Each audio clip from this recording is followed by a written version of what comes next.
low slope porch roof and material choices.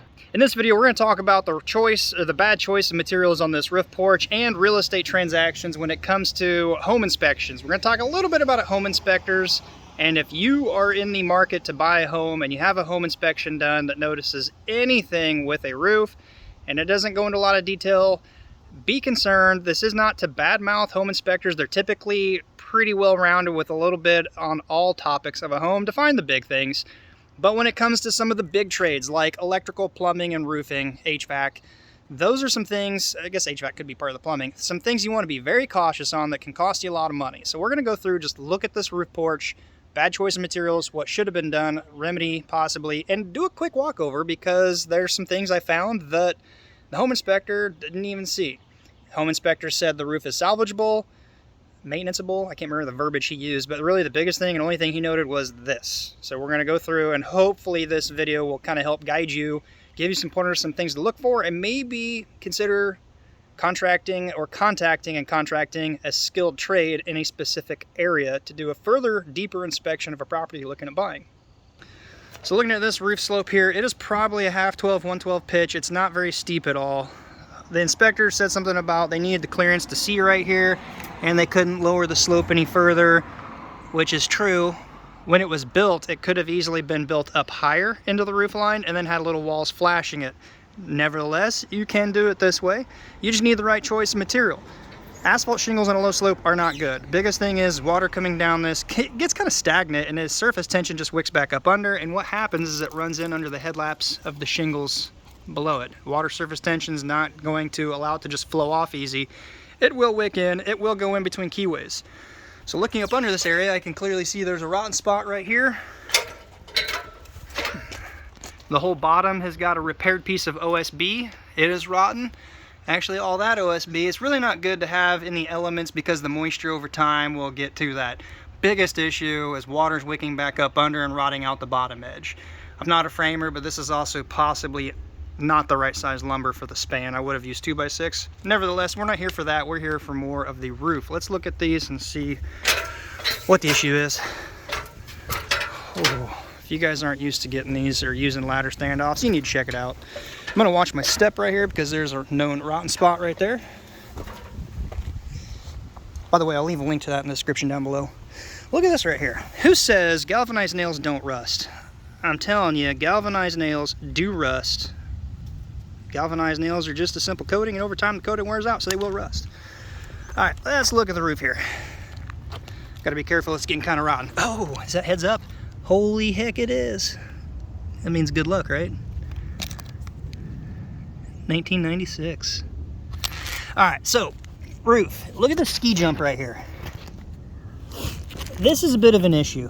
Water is not going to defy gravity and get slingshot up off of that. It's just not good. What happens is it's going to fill this up, it's going to back up, it's going to run laterally in a keyway. There's a keyway right here. What happens is, holy hell, that is not good either. The starter row is to act as the headlap of the first row. Okay, let's just do a little shingle terminology. Shingle, visible, build-up, sawtooth, dragon tooth, laminate, wedge. I've heard it called many things. Here's the reveal line. The underlying sides of the headlap, or actually, if you want to get technical, the headlap might be that little strip that actually crosses under the third shingle, the second one laid above. Nevertheless, water gets in here, it's going to run under. So your starter, your first row, does not have a headlap of another lower shingle because it's your first one. So that's why they make a starter course. They need to be offset just like your book and your stagger pattern. That is not offset but a 1/4 inch. That's not good. Water comes in here, it's easily going right off and it's getting into here. That's one issue. This is raised really bad. That's another whole issue in itself, especially on a lower slope section, because now the headlap of this shingle here is not crossing sufficiently up under this one because they're all stretched. Surface tension, water wicking up under. It's just not good. You really need to have a 412 or greater slope. Most manufacturers will honor asphalt shingles down on a 312 provided you have ice and water. Since this was built this way, it doesn't have to be rebuilt higher up. You just need the right choice of materials for the right section. So when it comes to a low slope, you need something like roll roofing, rubber, EPDM rubber, TPO, modified, something like that. This needs stripped apart.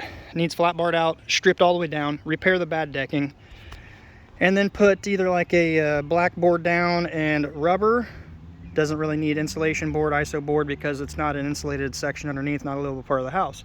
You could also clean it down, tear it down, replace the decking, and put roll roofing down, which is typically like a base coat all the way up. You can do a second base coat to give it a little bit more of a warranty, and then your top cap sheet. That is going to be honored on a low slope like this. Just doesn't have the greatest warranty. You get into modified things like that, could be a better choice, or money. Way too flat for this. Let's just looking around a few other things here. Their tie-in and their transition. Gotta watch my step because it is rotten. Kind of just a buried row here. So when it comes to home inspections, they're going to find the obvious. They're going to see missing shingles, damaged shingles, tree limbs falling through and busted through, things like that. And this is not to bash home inspectors. I just think that you'd be making a bad decision to buy a home, go into a big purchase of a home without really knowing those 4 key elements, the big things in framing too. You know, if you see anything that's even questionable, or you think that something might be missed, just contact a roofing company or an HVAC company or an electrician, whatever skilled trades you need. Somebody that has years of experience, do a further in-depth look, because it could cost you a lot more down the road. Let's look around over here. So because there's not the obvious, they noted this, nothing else. They said there was a couple of nail pops and said it could be salvageable. So just looking around, I see a few right here that stick out, catch my eye. That's not really even a nail pop. That's more of somebody just face nailed it. That's not good. I got some cracking going on here. Things like this we're not seeing and we're not noted. I don't know, that could, you know, it's just, I don't know if it's a shingle nail underneath popping through, but anyway, little things like this, they need to be addressed, but they're not huge. Nail kind of bent up and over. The things that the home inspector did not see that a roofer would find are things like your flashing. Even though it looks like it's all shingled around, tar, not good. What is this big bulging hump right here? My years of experience say that's probably done wrong. Let's see and investigate a little bit. First off, it is tar around a chimney. If it's flashed right, you don't need any kind of sealer on it. I see a torn, cracking piece right here. If any water's coming down this, it's getting into here. Is this flash correct? I doubt it. There should be a little flashing flange on this. Should come out onto a shingle, whether it's a visible part or on the headlap side, and could be covered by a row, or just completely visible, whichever. I don't see it, it's all raised up. Let's look in this keyway here, see if we can see anything. No, I don't see anything. The flashing I can feel underneath this, which is a no-no. If you have a lot of rain runoff coming down and getting into this area here, it's jumping, it's landing on the flange, but the flange is under the shingles now. So what's it do? It runs off underneath your shingle row.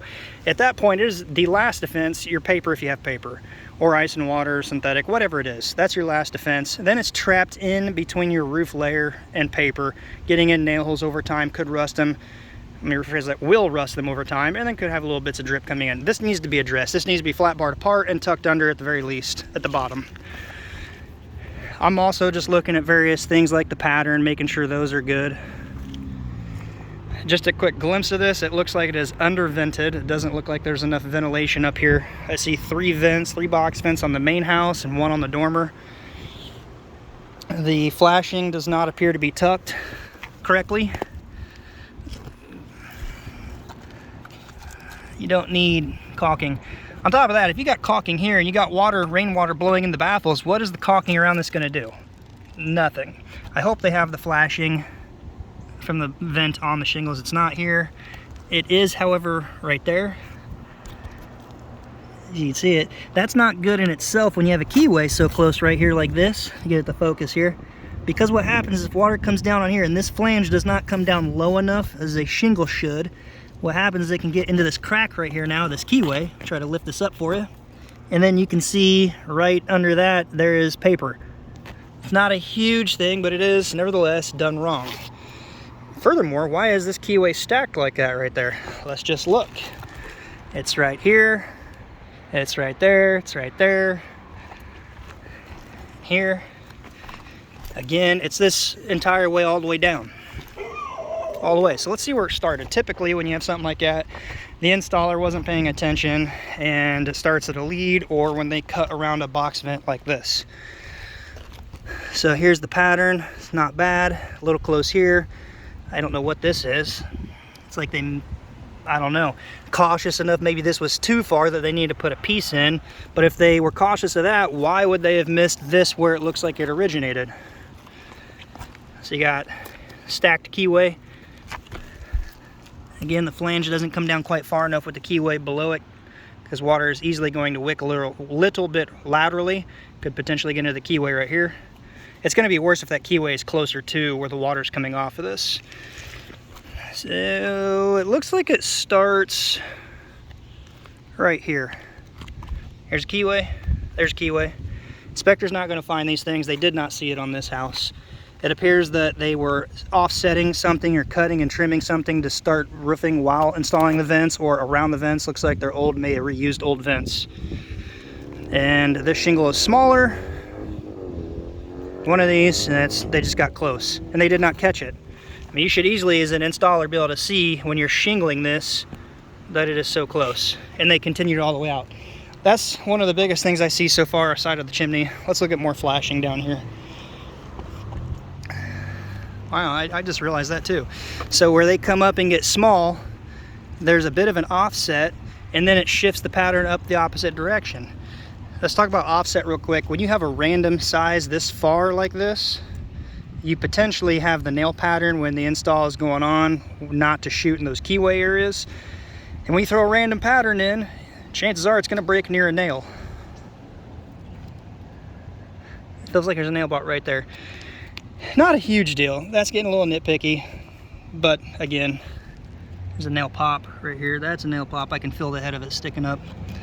Over time, that's going to be a little bit of water dripping in.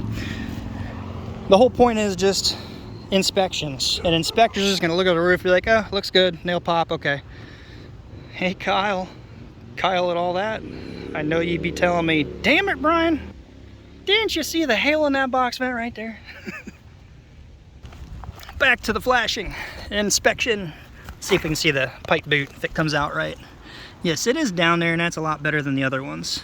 Kind of sunny and shadowy, and you may not be able to see it if it'll focus. But I don't like the nail right there where the water's running in. This one here is actually a little bit worse. Again, you should not have your roofing just bulge up like that. It tells me that flashing is not done right.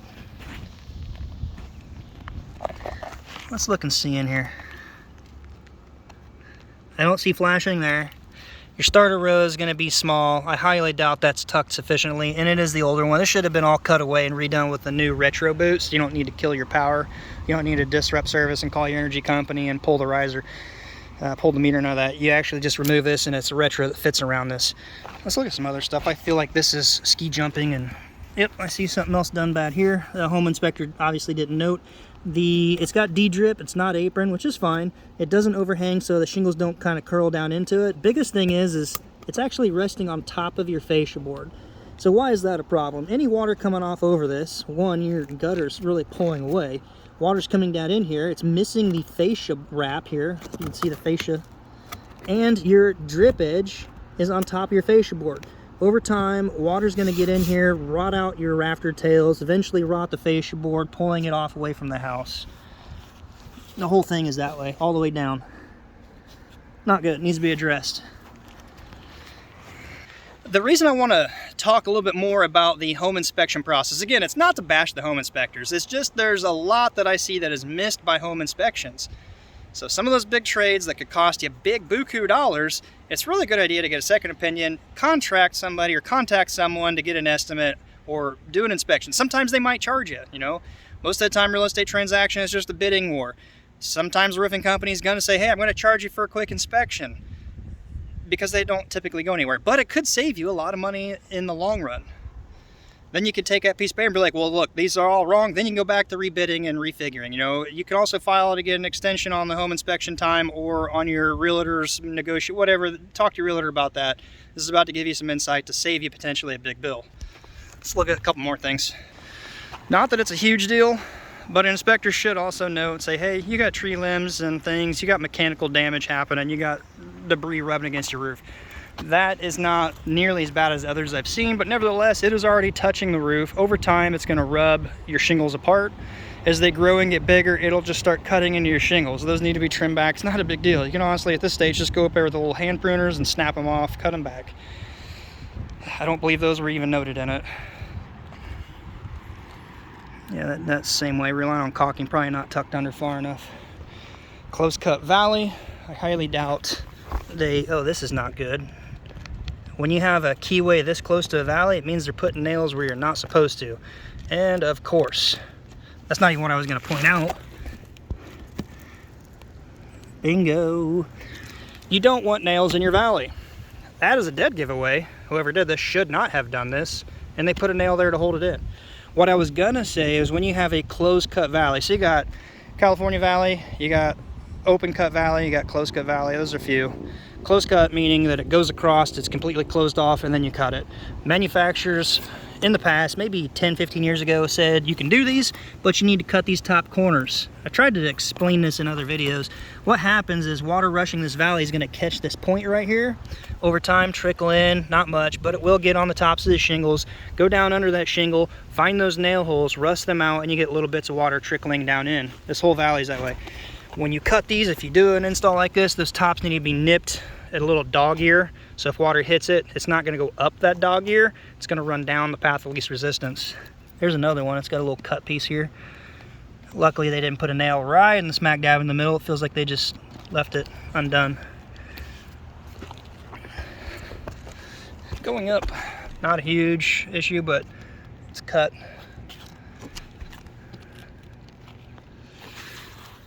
Oh,